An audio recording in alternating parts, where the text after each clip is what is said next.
Hello students, today we will discuss NCERT exercise 10.2 और कुछ important concepts को discuss करेंगे। जहाँ पे जो मेन कंसेप्ट रहेगा that is number of tangent from a point on a circle, कि किसी गिवन पॉइंट से किसी गिवन सर्कल पे कितनी टेंजेंट से ड्रॉ की जा सकती है।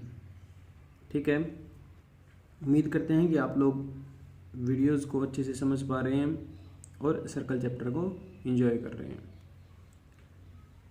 देखो, number of tangents from a point on a circle, इसका क्या मीनिंग है कि अगर आपको कोई एक गिवन सर्कल है और एक गिवन पॉइंट है, तो उस गिवन पॉइंट से उस गिवन सर्कल के ऊपर कितनी टेंजेंट्स ड्रॉ की जा सकती हैं।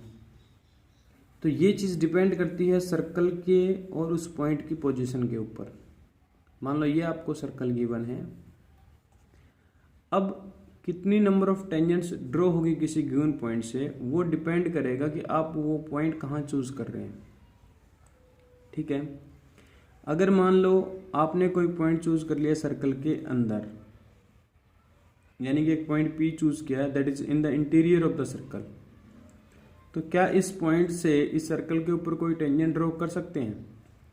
हमने कहा नो, क्योंकि जैसे ही आप इस पॉइंट से एक लाइन पास करेंगे it will intersect circle eight 2 points, but tangent की प्रॉपर्टी रहती है कि वो तो एक पॉइंट के ऊपर टच करके जाती है। ठीक है, यानी कि अगर पॉइंट इंटीरियर में है तो हम लोग वहाँ से एक भी टेंजेंट ड्रॉ नहीं कर सकते। तो फर्स्ट जो इम्पोर्टेंट नोट आया, क्या आया? There is no tangent from a point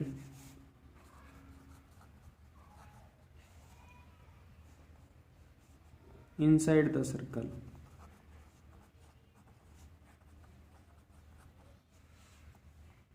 ठीक है, यानी कि अगर आप पॉइंट को इंटीरियर में एज्यूम करते हैं तो इंटीरियर के किसी भी पॉइंट से सर्कल के ऊपर कोई टेंजेंट ड्रॉ नहीं कर सकते।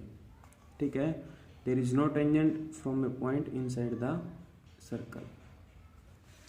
अब बात रही, ये पॉइंट सर्कल के ऊपर भी हो सकता है और सर्कल के बाहर भी हो सकता है। 3 ही पोजीशन हो सकती है पॉइंट के पास में, या तो वो इंटीरियर में होगा, या सर्कल के ऊपर होगा, या सर्कल से बाहर होगा।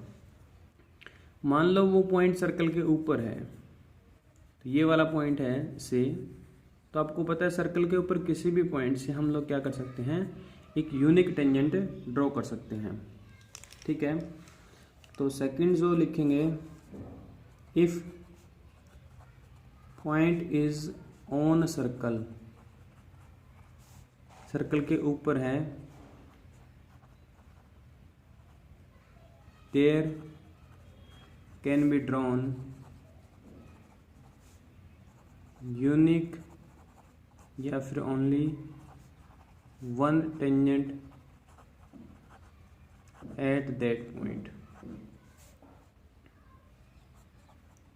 और फ्रॉम दैट पॉइंट, ये भी कह सकते हैं, जैसा आप कहना चाहें।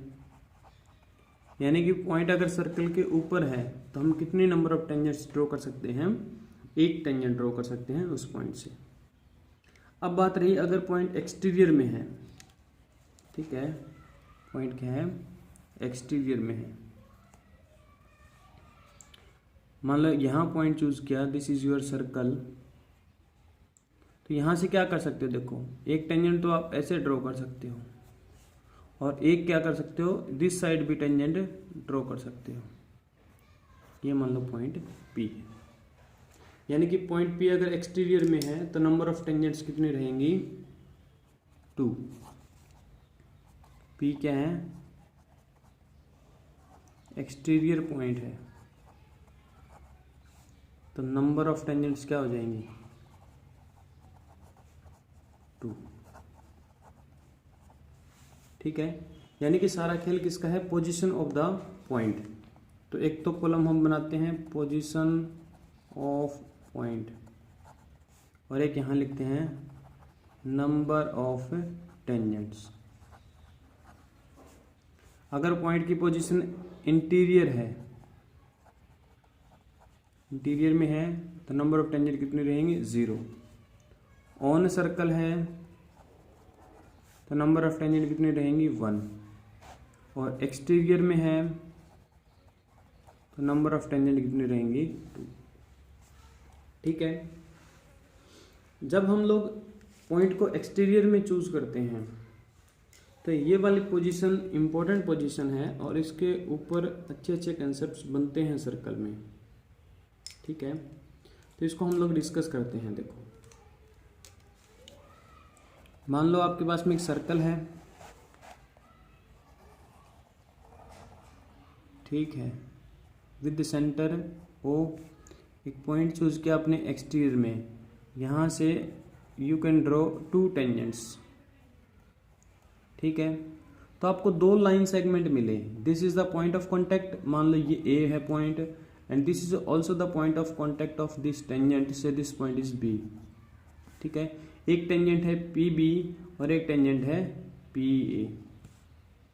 ठीक, तो जो ये पॉइंट ऑफ कांटेक्ट और इस एक्सटीरियर पॉइंट के बीच में जो ये लाइन सेगमेंट बनता है, इसको बोलते हैं लेंथ ऑफ टेंजेंट।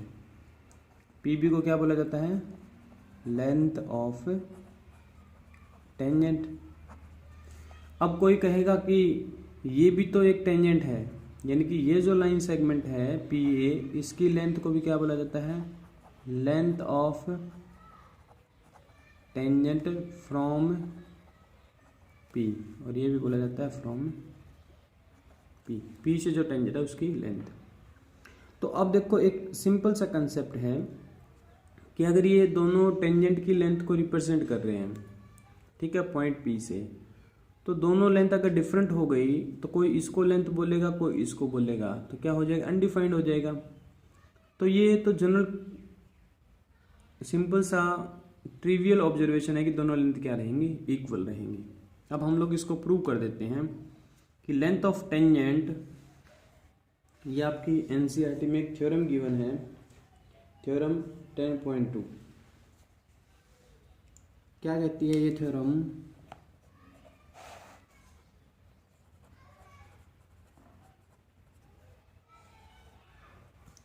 थ्योरम कहती है कि the length of the tangents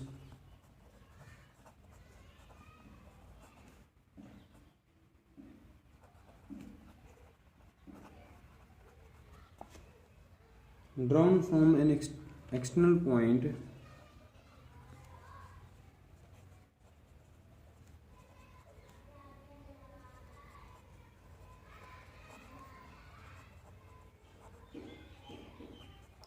to a circle are equal। यानी कि किसी एक्सटर्नल पॉइंट से अगर किसी सर्कल के ऊपर टेंजेंट्स ड्रॉ की जाएं तो उनकी लेंथ क्या रहती है, इक्वल रहती है। ठीक है, तो इसके प्रूफ में देखो कैसे प्रूव करेंगे। हमने एक सर्कल कंसीडर कर लिया, एक्सटर्नल पॉइंट मान लो पी। एक्सटर्नल पॉइंट किसको बोलते हैं, जो एक्सटीरियर में लाई करता है। यह आप लोगों ने 9th क्लास में पढ़ रखा है कि एक सर्कल प्लेन को 3 पार्ट्स में डिवाइड करता है। जो अंदर आता है इंटीरियर पॉइंट, एक बाउंड्री और एक एक्सटीरियर पॉइंट। जो भी ये कलेक्शंस रहते हैं उनको एक्सटीरियर पॉइंट्स बोला जाता है। ये मान लो सर्कल का सेंटर है, ये पॉइंट ऑफ कांटेक्ट यहाँ ए है और this point of contact of this tangent is your B. हमने ओ को बी से ज्वाइन कर दिया और ओ को ए से भी ज्वाइन कर दिया। हमें प्रूव क्या करना है कि P A equals to P B. ठीक है, तो बड़ा ही इजी प्रूफ है। आपको पता है हमने 10.1 में प्रूव किया कि जो रेडियस रहती है वो पॉइंट ऑफ कांटेक्ट पे 90 डिग्री एंगल बनाती है। ये भी 90 डिग्री, ये रेडियस, और हमने सेंटर को ज्वाइन कर दिया पी से। तो ट्राइंगल ओ ए पी में और ओ बी पी में, in triangle O A P and triangle O B P, O A is equal to O B, ये क्या है, radius, and O P equal to O P, common side. ठीक है, और angle A equals to angle B equals to 90 degree. ठीक है, क्योंकि हमें पता है पॉइंट ऑफ कांटेक्ट पे रेडियस कितना एंगल बनाती है 90 डिग्री। तो ये by R H S right hypotenuse side लग जाएगा, एक एंगल राइट है, हाइपोटेनियस इक्वल है, साइड इक्वल है।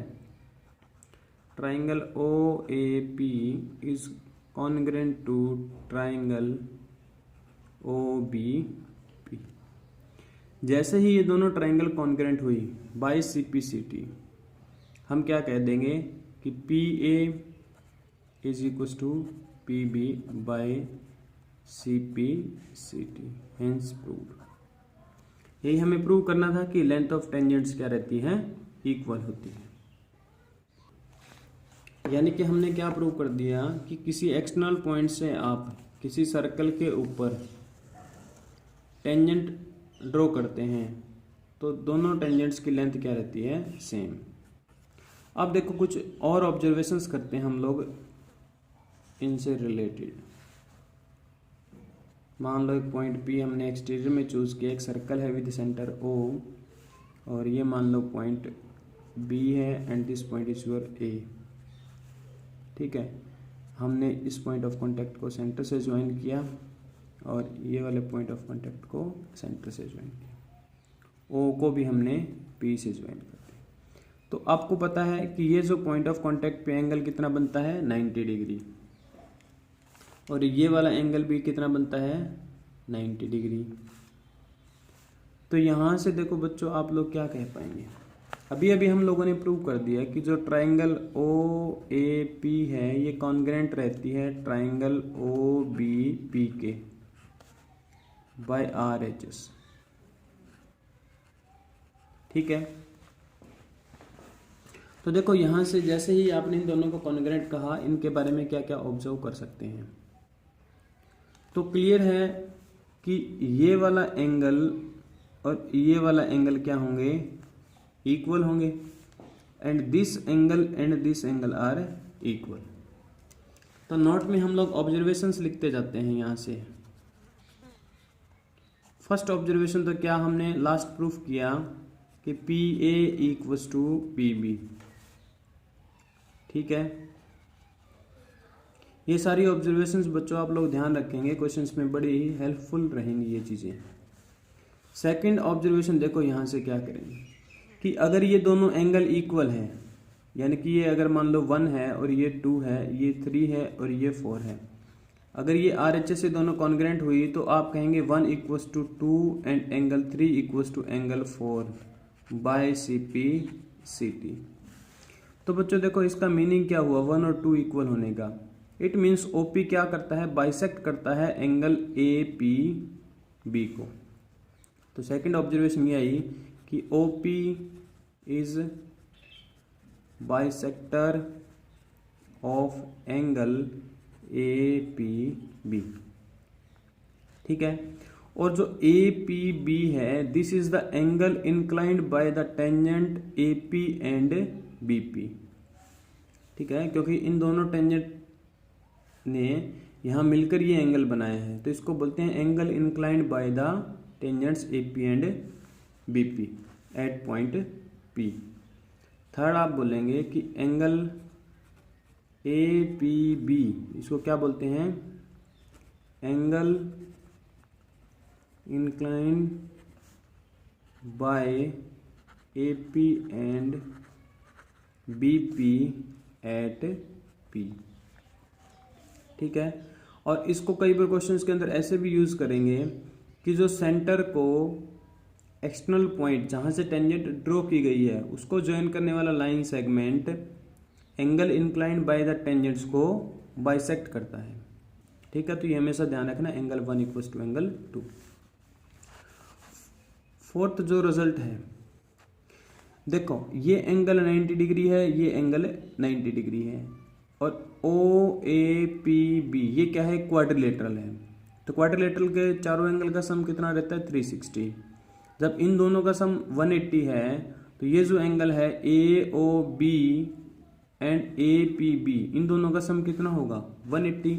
तो आपने कहा angle A O B plus angle A P B is equal to 180 degree.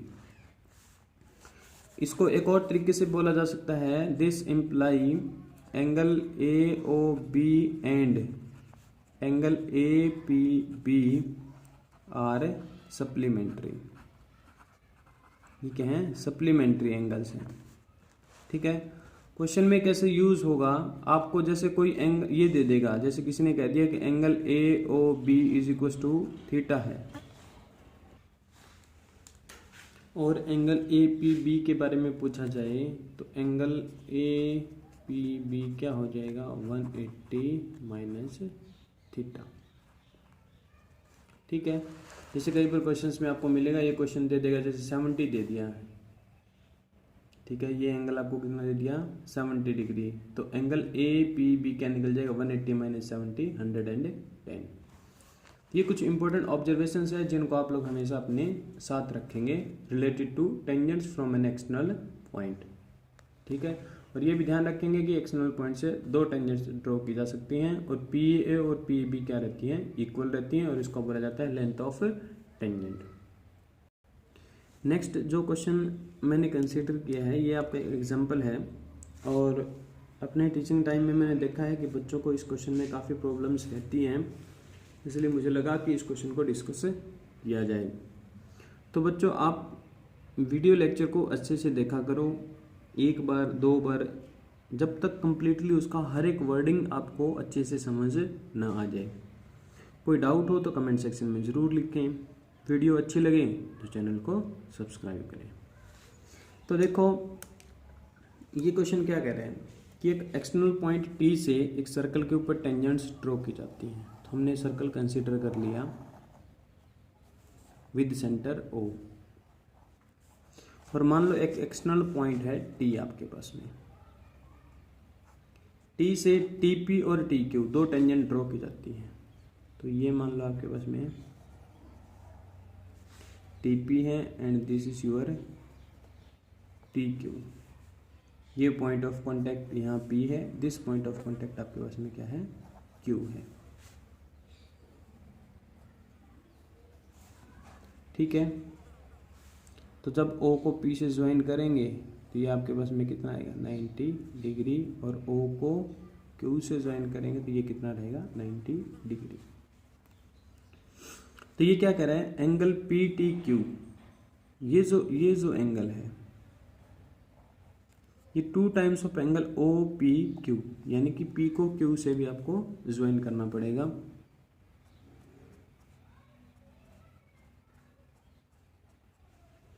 ठीक है, ओ पी क्यू का डबल है ये एंगल। तो इस एंगल को हम एक टाइम के लिए x मान लेते हैं, और इस एंगल को हम लोग y मान लेते हैं। ठीक है, तो देखो कैसे प्रूव करेंगे। तो देखो इसमें कैसे प्रोसीड करेंगे। आपको पता है P T is equal to T Q, P T equal to T Q. This imply triangle P T Q is an isosceles triangle. ठीक है, और आपको पता है आइसोसेलेस ट्राइंगल में जो साइड इक्वल रहती है उनके अपोजिट एंगल भी इक्वल रहते हैं। This imply angle T P Q is equal to angle T Q P. ठीक है, अगर ये दोनों एंगल इक्वल हैं और ट्रायंगल पी टी क्यू में तीनों एंगल का सम क्या हो जाएगा? 180 डिग्री। तो हम इनको मान लेते हैं एक टाइम के लिए, ये एंगल 1 है मान लो, और ये आपका एंगल क्या है? 2 है। तो 1 इक्वल्स टू 2 हो जाएगा। दिस इम्प्लाई 1 इक्वल्स टू 2, और angle 1 plus angle 2 plus X equals to 180 degree. Angle sum property of triangle. 1 और 2 इक्वल है तो हम इन दोनों को 1 से रिप्लेस कर देते हैं। तो ये क्या हो जाएगा? Angle 1 plus angle 1 plus X equals to 180 degree. ठीक है, तो यहाँ से x किसके इक्वल आ जाएगा?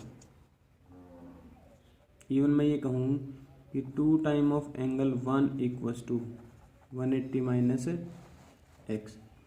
तो एंगल 1 आपको क्या मिला, 180 minus X divide by 2, angle 1 equals to 90 minus X by 2। ठीक है। और एक चीज़ और देखो, जो ये एंगल 1 है और y है, मीन्स एंगल 1 और y का सम आपके पास में कितना है, 90 डिग्री। तो यहाँ से एंगल 1 की वैल्यू क्या आ जाएगी, 90 minus Y. From 1 and 2, left hand side क्या है, एंगल 1 है, तो राइट हैंड साइड दोनों की क्या है, इक्वल हो जाएगी। फ्रॉम 1 एंड 2 क्या हो जाएगा, 90 minus X by 2 equals to 90 minus Y. इसको सोल्व करेंगे, 90 से 90 कैंसिल आउट, तो minus X by 2 equals to minus Y. This imply X by 2 equals to Y. X किसके इक्वल आ गया, 2 वाई के इक्वल। और एक्स हमने किसको एज्यूम किया है, angle P T Q is equals to 2 times of angle Y. Y किसको एज्यूम किया हमने, ओ पी क्यू को।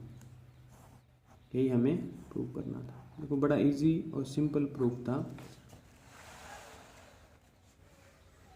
यानी कि ये जो एंगल है ओ पी क्यू, जो पॉइंट ऑफ कांटेक्ट को ज्वाइन करने वाला कोड रहेगा, ठीक है, उसके साथ जो रेडियस एंगल बनाती है और जो पी टी क्यू एंगल बनता है, इनमें क्या रिलेशन होता है कि ये वाला एंगल यहाँ वाले एंगल का डबल रहता है। ठीक है।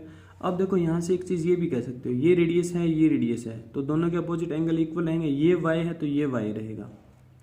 ठीक है, ये वाई है तो ये भी वाई रहेगा। और आपको पता है 2y is equal to X है, means y plus Y is equal to X. Means इन दोनों एंगल का जो सम रहता है वो किसके इक्वल होता है, पी टी क्यू के इक्वल होता है। इसको ऐसे भी ध्यान में रख सकते हो। और ये प्रूफ करना रह जाए तो आपको सेम प्रूफ करना है। ठीक है, यानी कि कोड दोनों रेडियस के साथ जो एंगल बनाती है उन दोनों का सम इसके इक्वल रहता है। तो ये थोड़ा इंपॉर्टेंट रिजल्ट है, इसको आप ध्यान में रखेंगे। तो बच्चों जो भी यहाँ तक डिस्कस किया है उसको आप लोग ध्यान में रखेंगे ताकि क्वेश्चंस को करते टाइम इनका यूज किया जा सके। हम डिस्कस करते हैं एनसीईआरटी एक्सरसाइज 10.2। तो जो एक्सरसाइज 10.2 का फर्स्ट क्वेश्चन है, क्या कहता है कि from a point Q the length of the tangents to a circle is 24 centimetre. यानी कि आपके पास में एक सर्कल है और किसी पॉइंट क्यू से टेंजेंट्स ड्रॉ की जाती हैं और जो टेंजेंट्स हैं उनकी लेंथ क्या आती है, 24 सेंटीमीटर। मीन्स ये भी 24 सेंटीमीटर है और ये भी 24 centimetre. And the distance of Q from the centre is 25 centimetre.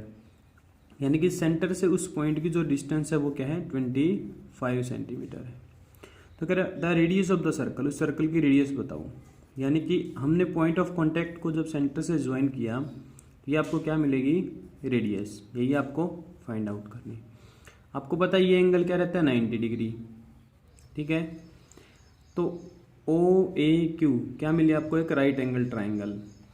तो यहाँ ओ क्यू स्क्वायर किसके इक्वल रहेगा, Q A square plus O A square. O Q means 25 का स्क्वायर, 25 का स्क्वायर कितना हो जाएगा, 625 इक्वल्स टू क्यू ए 24 का square 576 plus O A square.